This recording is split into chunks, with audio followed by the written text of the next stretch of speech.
broadcast with breaking news coming in from the national capital. Defense diplomacy is in focus as Raksha Mantri Rajnath Singh has met key European Union delegation with high-stakes defense talks that are currently underway. India is set to sign a number of crucial pacts with the EU delegation. The momentum is building around the India-EU trade deal as well. On your screens are pictures of the delegation-level talks between Raksha Mantri Rajnath Singh and the EU delegation. My colleague Rishabh is with us and he's tracking all the developments. Rishabh, what's expected through the days as the anticipation is building towards the formalization of the mother of all deals? Well, definitely, the mother of all deals is going to be finalized today, is what we are given to understand. The announcement on negotiations to get concluded is what we are expecting from the Hyderabad House. Then there are two other key announcements that we are expecting. One on the framework of defense and security strategic partnership between India and EU. Remember, this will be very, very important. India-EU defense and security partnership getting announced makes it clear for India for many defense deals. Through EU, it will be easy for India to make defense deals with various contenders of EU, various countries. Remember, Germany and France, who are part of EU, are defense partners of India, and we have had submarine as well as fighter jet deals with both the countries. Through this defense partnership that we are expecting to be announced around 11:30, during the meeting with Prime Minister Narendra Modi, this will be very, very important. The Raksha Mantri has met the EU delegation. The framework has been finalized, is what we are given to understand, and we are expecting the announcement. There are three key announcements that we are talking about today. First, the FTA conclusion of negotiations. Yes. Second, the framework for the security and defense partnership.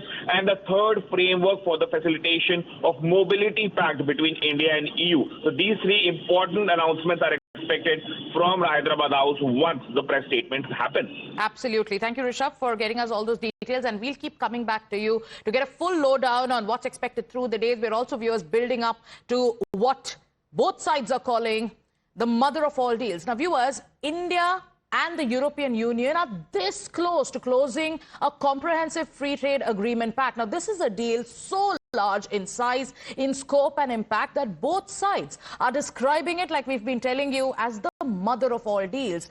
Talks that began more than a decade ago were stalled and then were revived in the year 2022. They have gained a rare momentum in the past 1 year with multiple rounds of negotiations completed and also political signals that are also clearly turning positive. This is not just about a trade announcement. India and the EU together, viewers, account for nearly 2 billion people and around 25% of the global GDP, with bilateral trade already crossing $130 billion a year. Now, for India, the EU is a key export destination and also a technology and investment partner. For Europe, India is the fastest growing major economy and a strategic alternative as it seeks to reduce over-reliance on China. But the real significance, viewers, lies in the timing. This deal is taking shape at a moment when global trade is fragmenting. The United States is turning inward, and Donald Trump is using tariffs as a tool of pressure, and economic blocs are also reordering.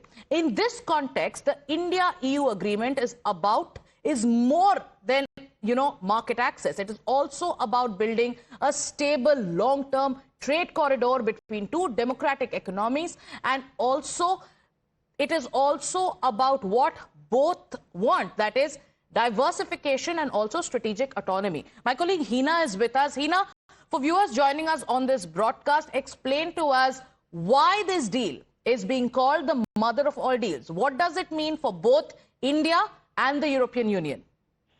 Well, like you correctly explained, Sagarika, one of the biggest reasons why this is being called as the mother of all trade deals, because once it is finalized, it is going to, signify actually 25% of the global GDP. That's what we are talking about. So that's a big number.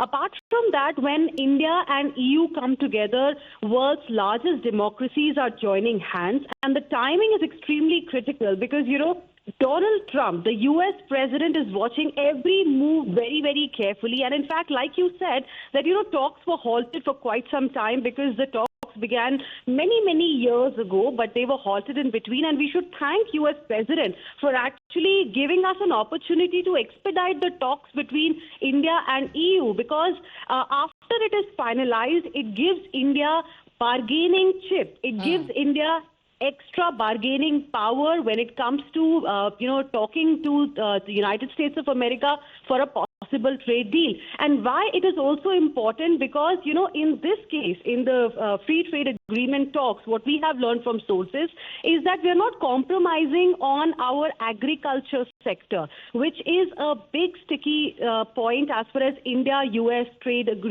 deal talks are concerned. So here we are not compromising on that, and that is the reason why it is being also seen as mother of all trade deals. It is being seen as a win-win situation for both India as well as European Union, because remember, time and again, Indian government has made it absolutely clear that, we do not work with timelines in mind. So you can't hold a gun to our head and say, please finalize a trade deal, otherwise we'll impose tariffs on you. We don't work like that. Right. We work with national interest, which is paramount for us. And this is exactly the reason why this particular deal is being seen as a win-win for both the countries. Both countries are going to benefit excessively without really compromising on core ideals. Here, we are not compromising on, the agriculture sector at all. And that's the reason why it's great. Our exporters are quite happy because it's going to open up newer markets for us. What if one road is closed or is getting difficult or bumpy for us? We're opening many more roads, and that's the reason why it's huge. Timing is very important, and the name is very important, and it's a clear signal to just one person in the world, and that's U.S. President Donald Trump. Thank you, Hina, for putting all of that into perspective. Now, viewers, let's talk about what these negotiations have covered. They've covered a wide range, from goods and services to investment to sustainability and also supply chain security. So there are sensitive sectors as well. And like we've been telling you, there has been hard bargaining. This kind of bargaining is still on, and it's on the table. But the direction of the travel for now is absolutely clear. Once finalized, this is a deal that could redraw India's trade landscape. It could strengthen Europe's position in Asia. And it is also clearly sending out a message globally that in a polarized world, new global partnerships are being written outside old power centers. Sumita is also with us. Sumita, like Hina explained, that this deal, once finalized, could be a win-win for both India and the European Union. And that is why maybe Donald Trump and his aides are watching so closely. And that is why maybe there are statements coming in from the United States where they're trying to diss the very deal. Absolutely. So what the Commerce Secretary yesterday stated is that negotiations, actually, as far as this particular trade agreement is concerned, they got concluded and the deal is all set to be announced today. And of course, the point that you mentioned is very right. India, of course, is diversifying its interests, in which is why just in this 1 year, we have struck several deals with the United Kingdom, for instance. We are also in talks with several other countries as well. We have struck a deal with Oman. We have struck a deal with New Zealand as well. India and, of course, Israel are also in talks to sort of conclude a negotiation. The TOR were finalized. And, of course, now we're looking at some trade negotiations that will kickstart with Canada as well. So India is diversifying its interest. European Union is also looking at trusted partners. Now, remember, trusted partners is something that Ursula von der Leyen has repeated in the past several times in context of India. And she has also called this deal the mother of all deals in conjunction with what the Commerce and Industry Minister Piyush Goyal stated. So this is, of course, global geography is looking at India, especially when it comes to diversifying their interests and, of course, more importantly, securing the interests of businesses and securing supply chains. Now, as far as this particular trade deal is concerned, Rajesh Agarwal, the Commerce Secretary, yesterday told us that this deal will cover nearly 2 billion people. Today is when the formal signing of the deal is set to take place, and the legal scrubbing of the text is likely to take place to take 6 months. Overall, it's balanced, it's forward-looking, and balance is the key point here, because India is looking at trading partners with developed countries, but India wants its interests to be protected. India wants a balanced trade deal, Right. Whether it is the United States or the European Union. So, of course, mutual respect is the key part of what we are negotiating with our trading partners. And that is why the focus is balanced trade deal. Now let's go across